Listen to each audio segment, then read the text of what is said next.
students. Today I will continue from the same sentence with which I had ended my yesterday lecture.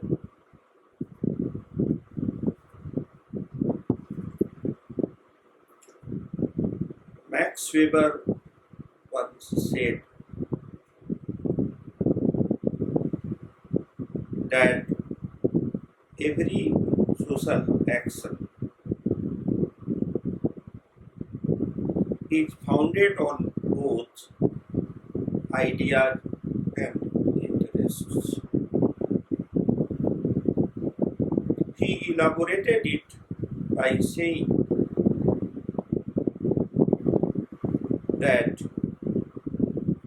the propounder of the idea may have the pure intention to provide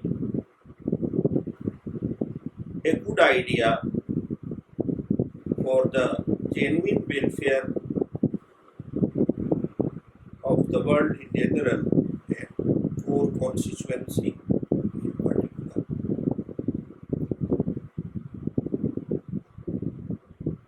If his idea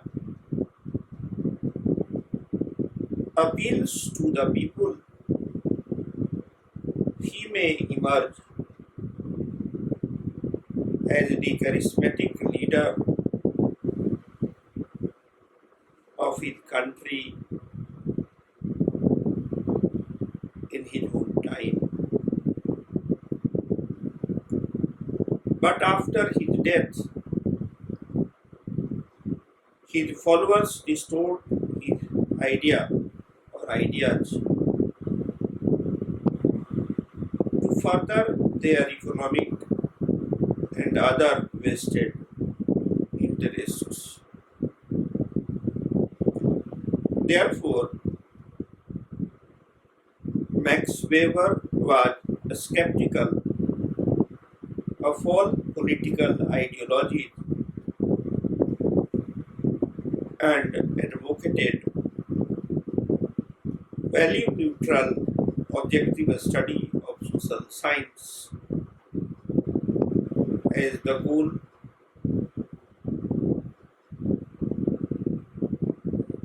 of his academic life. As you know, Max Weber was a practicing politician and legal luminary of his time, but at the end of his life,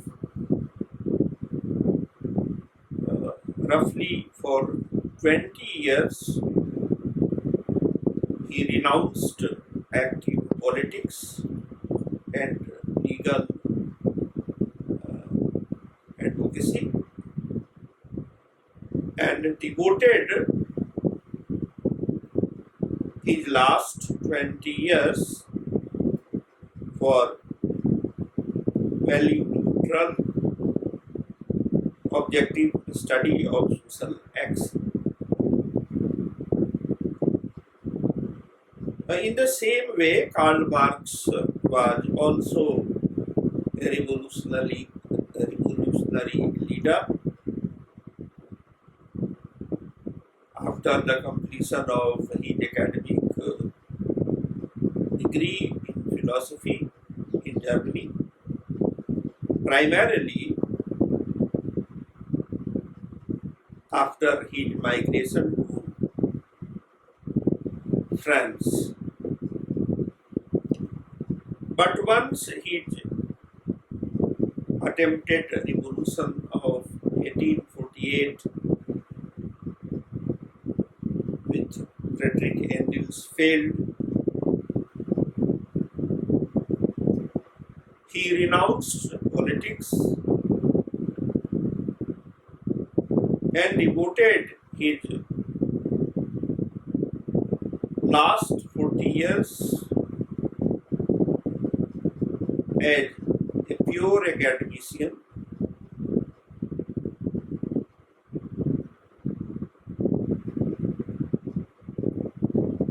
but there is one major difference between Max Weber on the one side and Karl Marx on the other.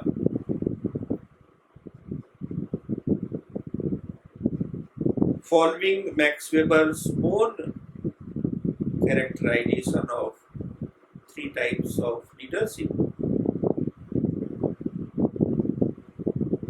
Max Weber represented rational, legal leadership, whereas Karl Marx represented charismatic leadership. Emile Durkheim was not a political leader or even an academic activist,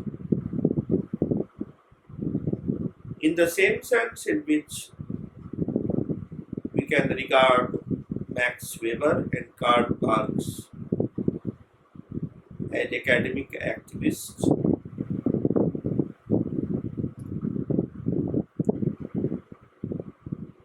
But as I said, there is a difference between Max Weber and Karl Marx.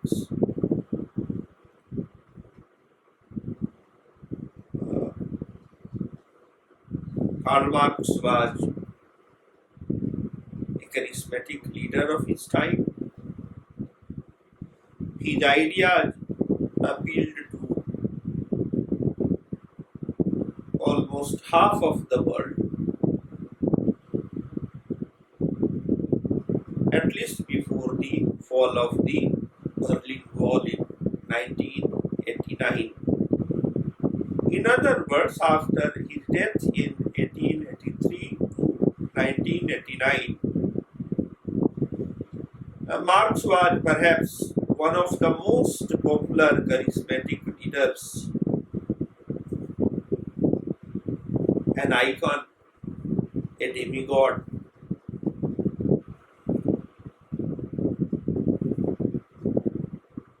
Whose ideas became part of the popular canon. And as Max Weber said,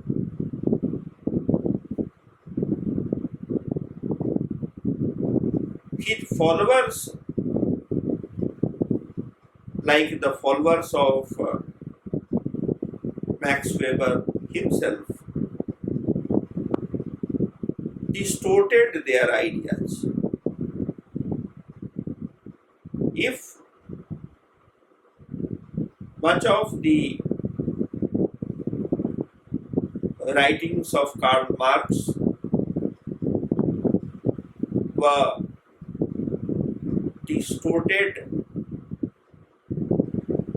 by his friends like Friedrich Engels and disciples like Vladimir Lenin or Mao Zedong to suit their vested interests, including the economic interests,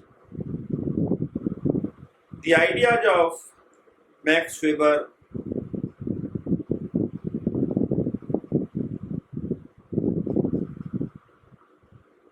were also distorted,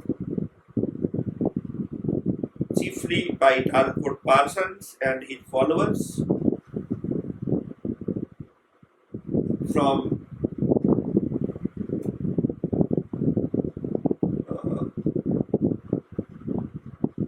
the First World War until almost 1951, when Dalford Parsons revised his thesis articulated in the structure of social action and came up with the book The Social System. In the same way, the Marxist idea of base and superstructure was distorted by political Marxism, and therefore I said political Marxism is bogus. But I must add today that all political ideologies are bogus. In case political Marxism is bogus, political Weberianism or Parsonianism is also bogus. And as a serious student of sociology, we must differentiate between the original idea of the three theorists and their political distortions by their followers or opponents.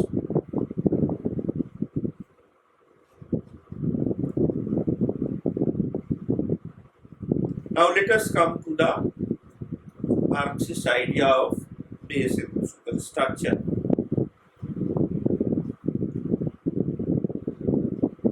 Capitalist production is generalized commodity production. Generalized commodity production fully unfolds trends and contradictions which are latent in every one of its basic cells, that is, the commodity or commodities. Basic cells of economy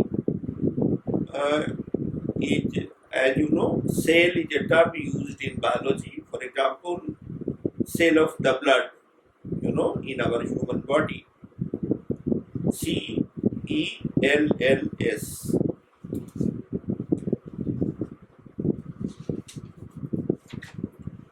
Just as surplus value and capital emerge logically from an analysis of value and exchange value, so too does the capitalist mode of production emerge historically from the growth of commodity production. Without simple commodity production,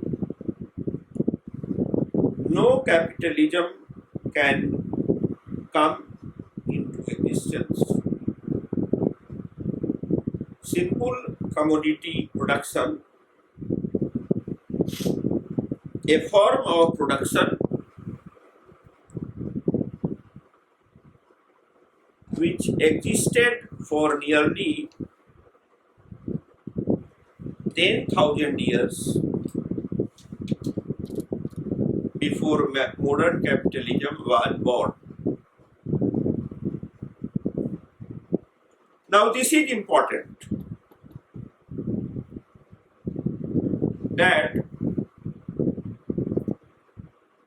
Marxist interpretation of history is an analysis of 10,000 years, whereas Marxist historians of India, both of Indic origin or foreign origin,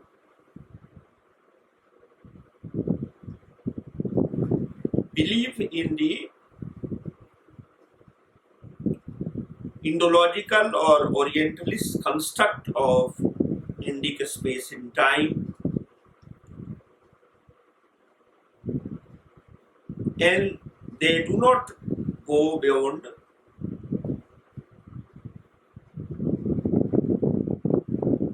3 to 500 3 to 5,000 years. Even if some of them teach or write about ancient Indian history, this is the difference between Karl Marx,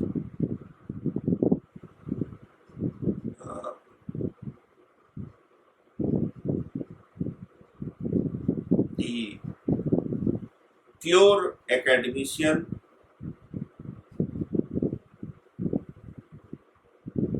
during his last 40 years, and Marxist historians of non-European countries. The only exception, to the best of my knowledge, from the Marxist side was Andre Gunder Frank, who was a staunch Marxist before he wrote the Reorient.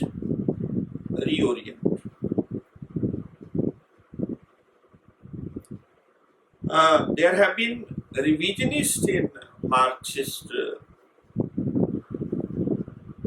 school. For example, Zygmunt Bauman and Frederick Jameson,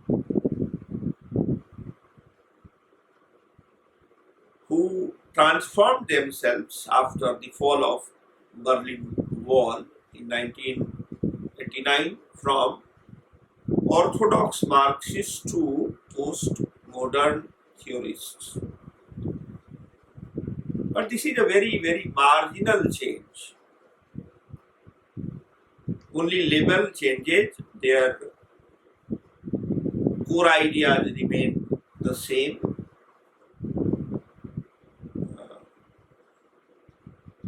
Marxist or distorted Marxist or revisionist.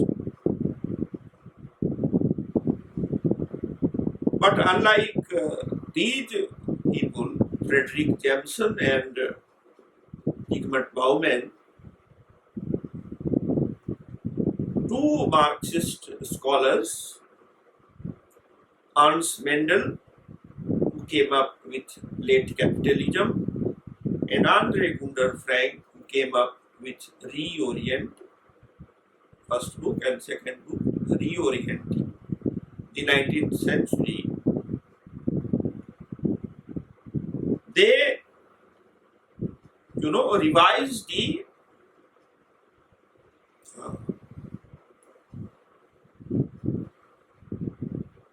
Marxist understanding of capitalism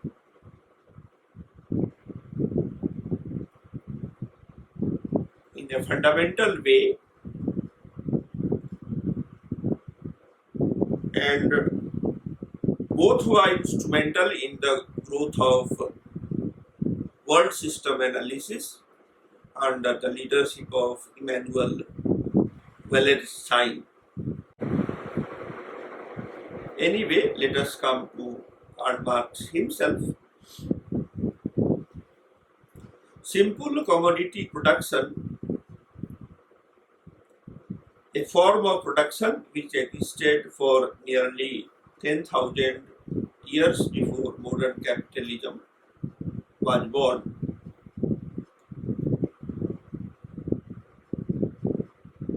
but it found its fullest flowering only before 13th to 16th century AD in northern Italy, Japan, and later on in Britain. Therefore, we see a clear departure from the other European scholars of the time who tried to deny Catholic capitalism or Jewish capitalism, which emerged during 13th to 16th century.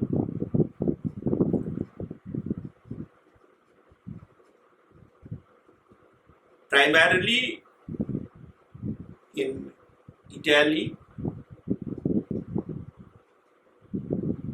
but Marx did not study other contemporary Catholic capitalist countries of 13th to 16th century, namely Dutch capitalism, Spanish capitalism, and Portuguese capitalism.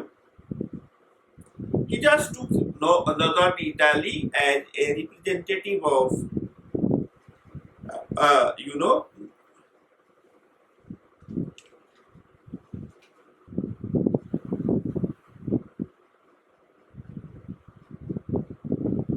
early capitalism, which can be termed commodity production.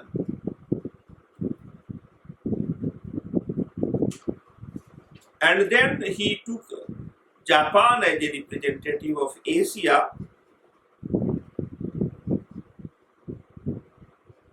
but Marx excludes the case of Japan in India.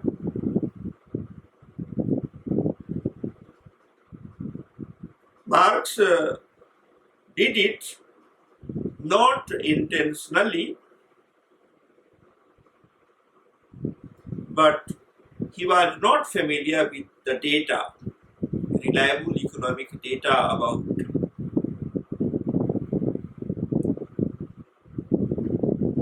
Dutch capitalism, Spanish capitalism, Portuguese capitalism, or Chinese economic enterprise or Indian economic enterprise. But at least he tried to cite examples of northern Italy and Japan as an instance of the earliest stage of capitalism before capitalism was rebranded and reformulated by Scottish political economists like David Hume and Adam Smith.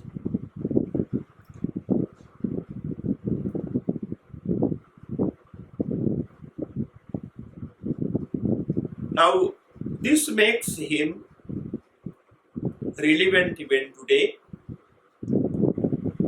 when we see the rise of China and India, also the rise of Russia under Putin, and rise of Brazil.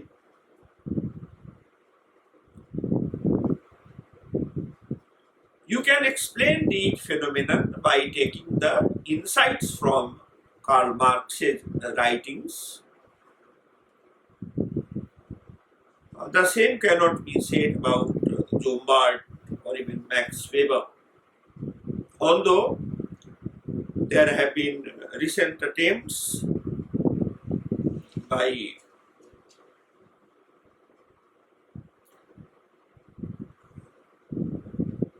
S. Andreski and others who claim that Max Weber never equated the spirit of capitalism with the Protestant Puritan ethics. Anyway, we are not going into finer details of these academic debates. Let us come to the next point. It is impossible to separate the scientific content of capital from its revolutionary intention.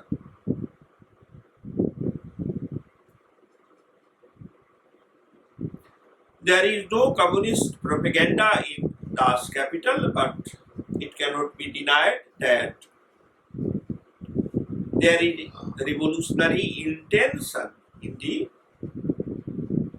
scientific study of capital by Karl Marx.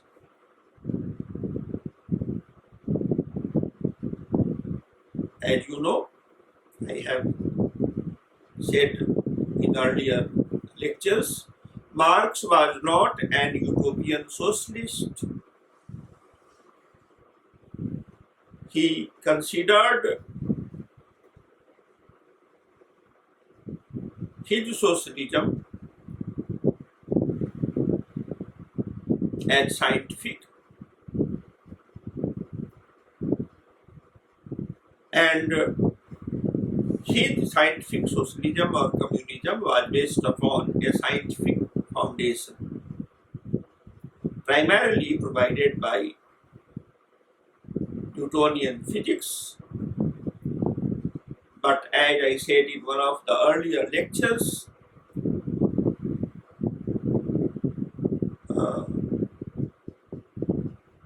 Das Kapital does not argue about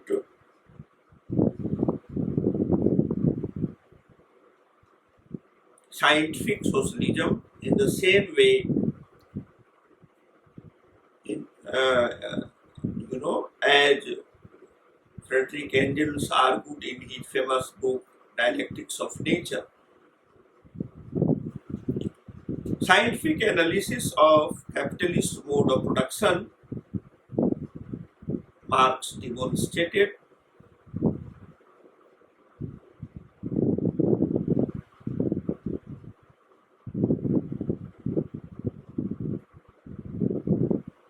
how this capitalism of Western Europe was created through its own development,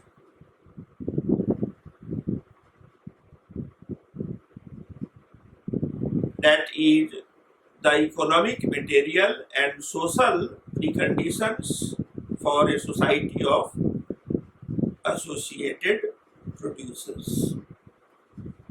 In other words, Marx denies the role of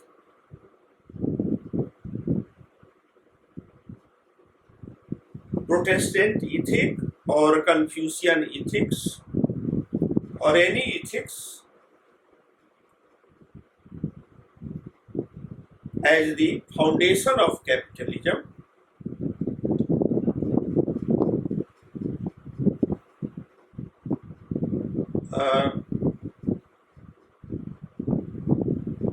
He did not say that there is a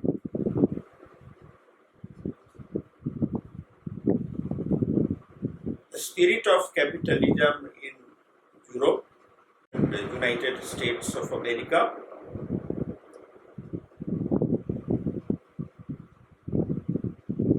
but he did not believe that it came from religious ethics. In case you are interested, you can refer to a compilation titled On Religion, and the author's name is Marx and Engels.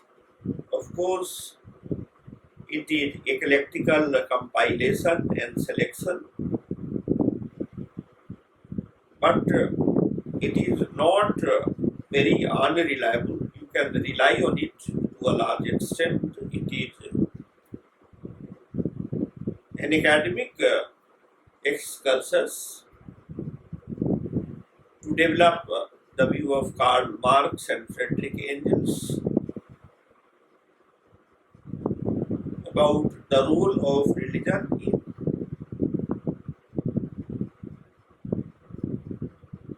19th century Europe.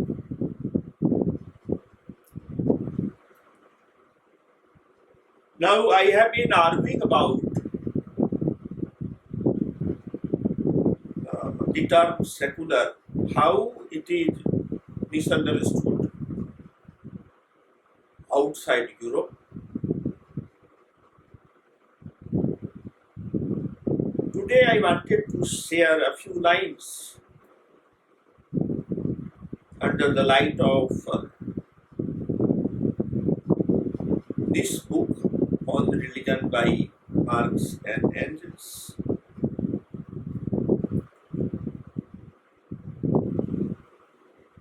Marx and Engels said that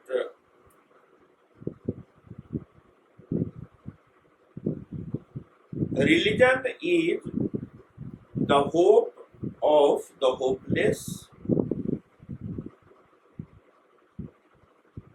It is the soul of the soulless.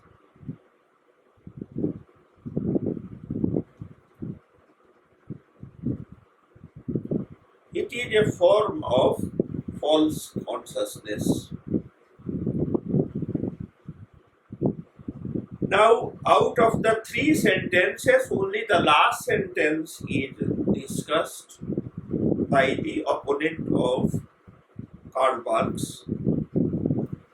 They say that Marx was anti-religion.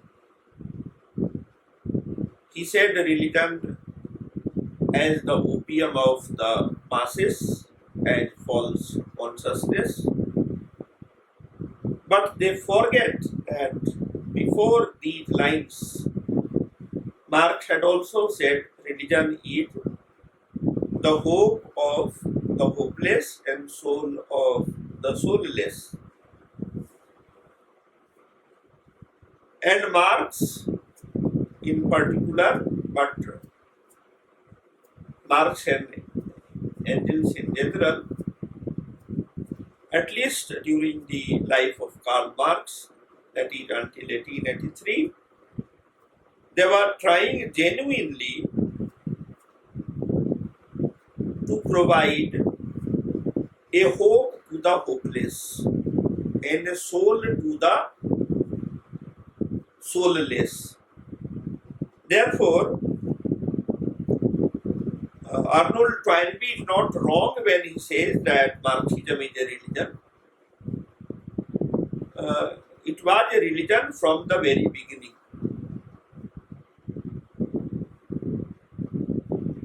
Because Marx and Engels were trying to provide an alternative hope and an alternative soul, at least to the exploited laborers, the working class of Western Europe.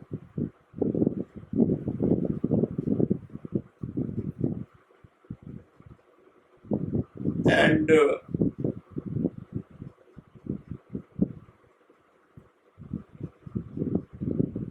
this point is complementary to both Jombard's book or study, The Jews and Capitalism by Jombard, and Protestant Ethic and the Spirit of Capitalism, published in the name of Max Weber by Talbot Parsons.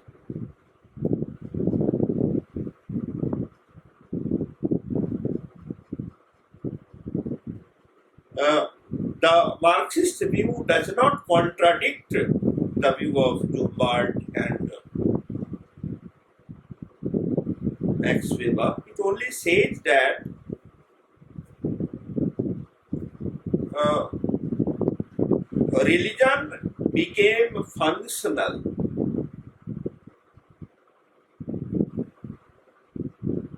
when capitalism was already a developed phenomena and it was making the life of the workers,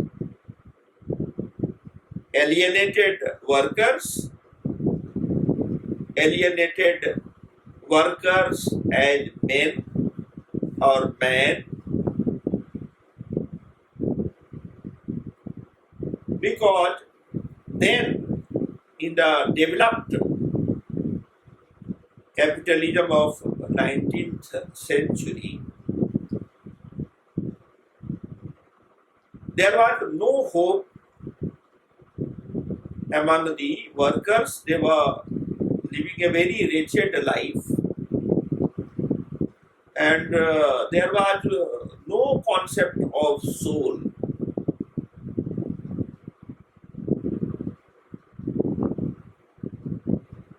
In case you read Professional Ethics and Civic Morals by Emile Durkheim, he also articulates the same idea.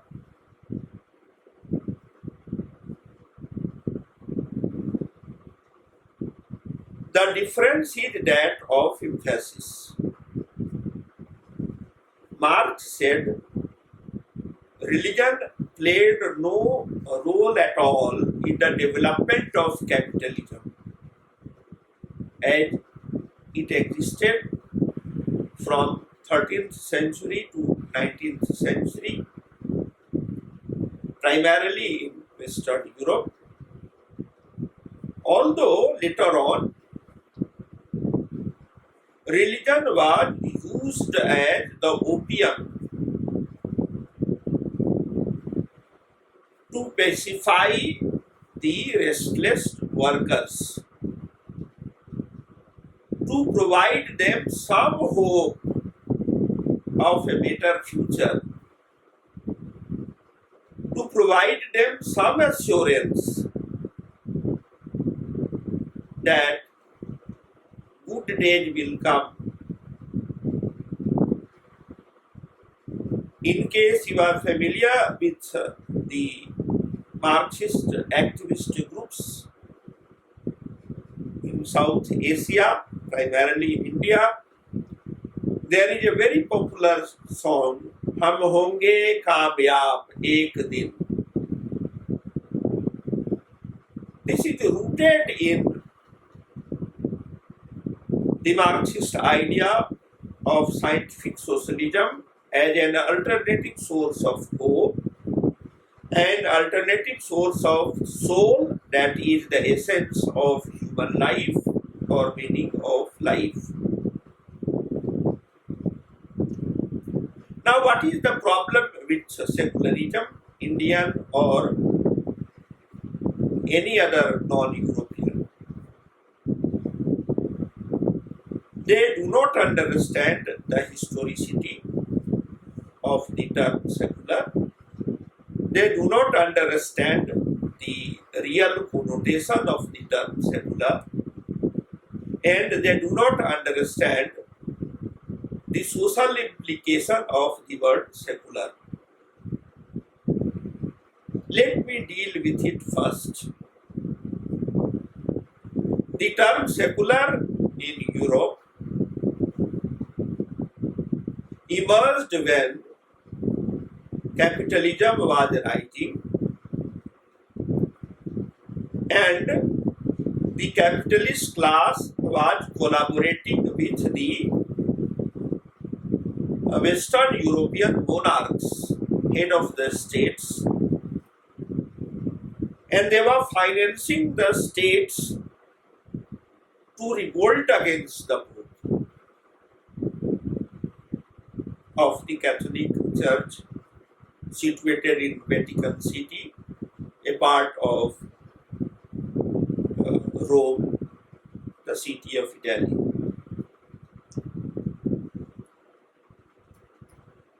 Therefore, secular means against Catholic Pope, against Catholic Church. And it is a very unholy alliance between the capitalist class and the kingly class or the political class.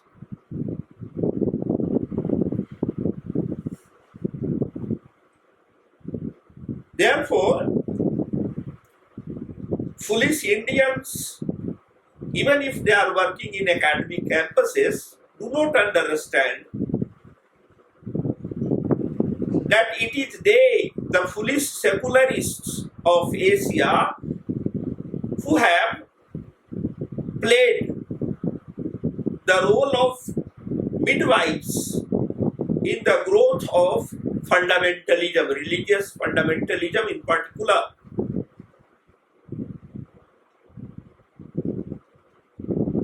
There is a proverb in Hindi, बंदर के हाथ में नारियल,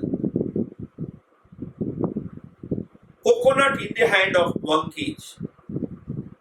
Political Marxists working outside or inside universities in India are the real, culprits of the growth of fundamentalism in Asia or Africa or Latin America. Because they are foolish people, they do not understand who are their enemies and who are their friends. Mostly, these academic activists are academic colleagues who indirectly work for the growth and development of capitalism outside Western Hemisphere. And they do not understand what they are doing by advocating a secular state.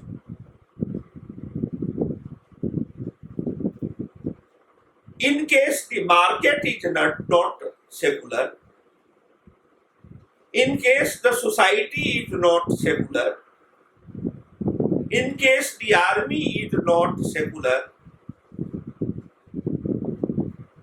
is it possible that the state apparatus will become secular or Protestant? Can you develop a Protestant state in the name of Protestant Christian state, in the name of secularism in Iran? Will Iranians leave their faith in Shiite Islam in favor of a foreign religion? Will the Chinese leave their Chinese religion of Buddhism and Taoism or political ideology called Confucianism in favor of the teachings of John Calvin and Martin Luther or Zwingli?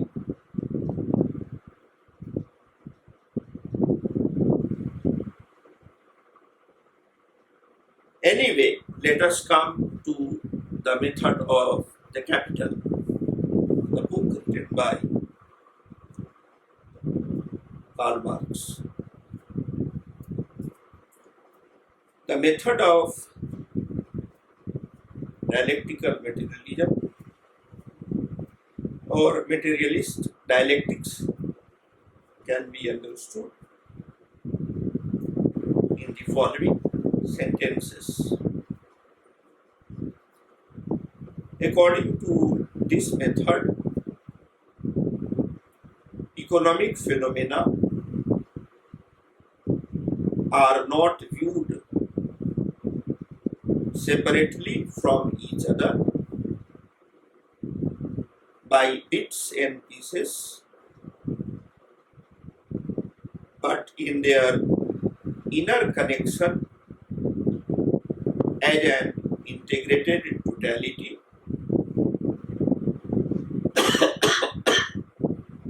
Excuse me, I'm not well today.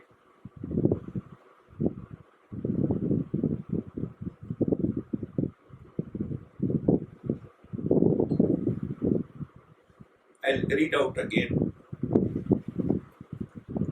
According to dialectical materialism or materialist dialectics, economic phenomena are not viewed separately from each other by bits and pieces, but in their inner connection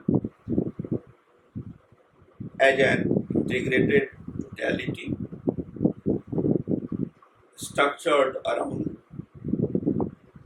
and by a basic predominant mode of production. This totality is analyzed in all its aspects and manifestations and determined by certain given laws of motion which relate to its origins and its inevitable disappearance. These laws are discovered to be nothing but the unfolding of the inner contradictions of that structure which define its very nature. The given economic structure is seen to be characterized at one and the same time by the unity of these contradictions and by their struggle, both of which determine the constant changes which it undergoes. The quantitative changes which constantly occur in the given mode of production through adaptation, integration of reforms and self-defense that can be said social evolution or economic evolution or just evolution are distinguished from those qualitative changes which by sudden leaps produce a different structure, a different mode of production. Hegel, who spurred on by the French Revolution of 1776, 1789, 1776 is the date of American War of Independence. French Revolution of 1789, and this is not a 1 year affair. French Revolution started in 1789 and it lasted until 1899. During this period, a person called Robespierre or Robert Pierre was the leader, and then by 1899 Napoleon Bonaparte gradually emerged as the Vladimir Putin of French Revolution. I will read it again. Hegel, who was spurred on by the French Revolution, catapulted dialectical thought back into the modern world. He had written his thesis in 1801 on philosophical dissertation on the orbits of the planets. This is interesting that Hegel, who is the guru of early Marx and who is regarded as a secular philosopher, because he was the ideologue of the secular Protestants of Germany. He wrote the first book, that is dissertation, not about philosophy of man or nature or history. Rather, his PhD thesis in 1801 was on philosophical dissertation on the orbits of the planets. Then in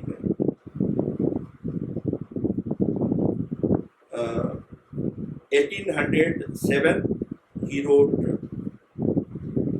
the phenomenology of spirit.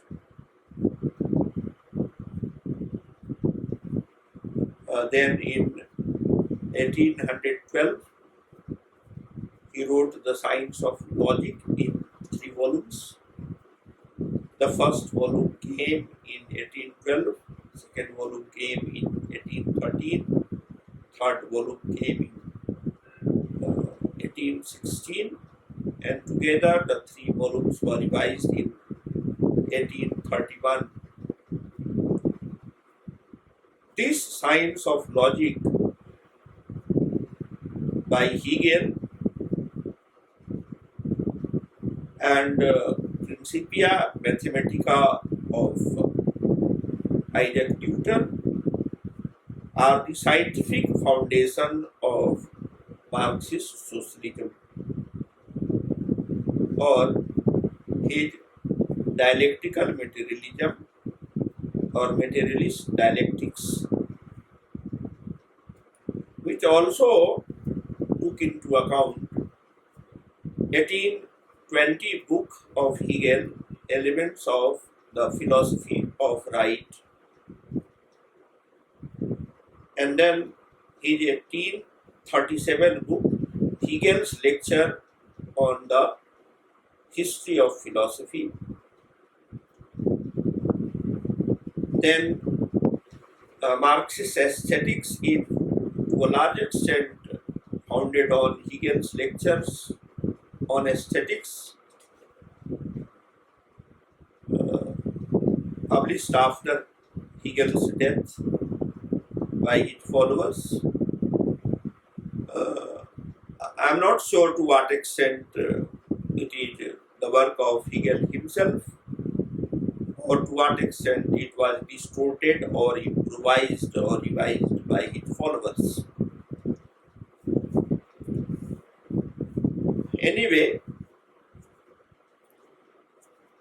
Hegel's dialectics were idealistic. He said the basic motion was that of the absolute idea. Material reality was only the outward appearance of the ideal essence. On the other hand, for Marx, the dialectic is materialist. The ideal is nothing but the material world of people reflected in the mind of man and translated into forms of thought. The basic laws of notion of history, according to Marx, are those of real men, themselves producing their own material existence in a given social framework. The development of thought corresponds in the final analysis to that of basic movement and reflects it, albeit through many mediations. Marx came to understand the operations of the capitalist mode of production through a thought process that was itself a product of that mode of production of bourgeois society and its contradictions. For example, the development of classical German philosophy, English political economy, French historiography and political science, pre-Marxian socialism, etc., played a role in the development of dialectical materialism of Marx or materialist dialectics.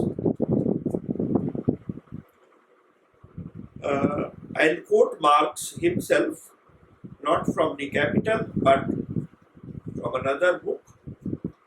It is named as The Grundreich,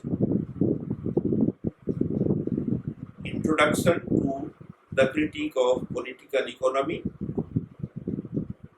published in 1859 and translated into English in 1968. I am quoting from page number 181 of the Grundreich. In the social production of their life,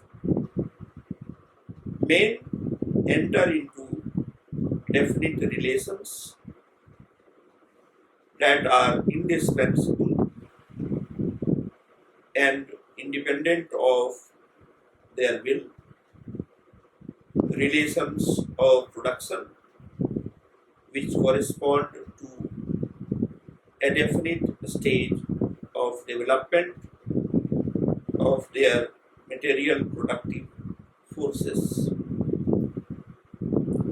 The sum total of these relations of production constitutes the economic structure of society, the real foundation on which rises a legal and political superstructure, and to which correspond definite forms of social consciousness. The mode of production of material life conditions the social, political and intellectual life process in general. It is not the consciousness of men that determines their being, but on the contrary, their social being determines their consciousness. This is Marxist discussion about base and superstructure. Now, in the middle of the lecture, I discussed about secular and secularism. There are two references which you can check with. One is a book edited by Rajiv Bhargava. The name of the book is Secularism and its critics. You read particularly articles by Ashish Nandi and T.N. Madan. The second book is Religion, Modernity and Postmodernity, edited by Paul Hilaj. In that book, there is an article by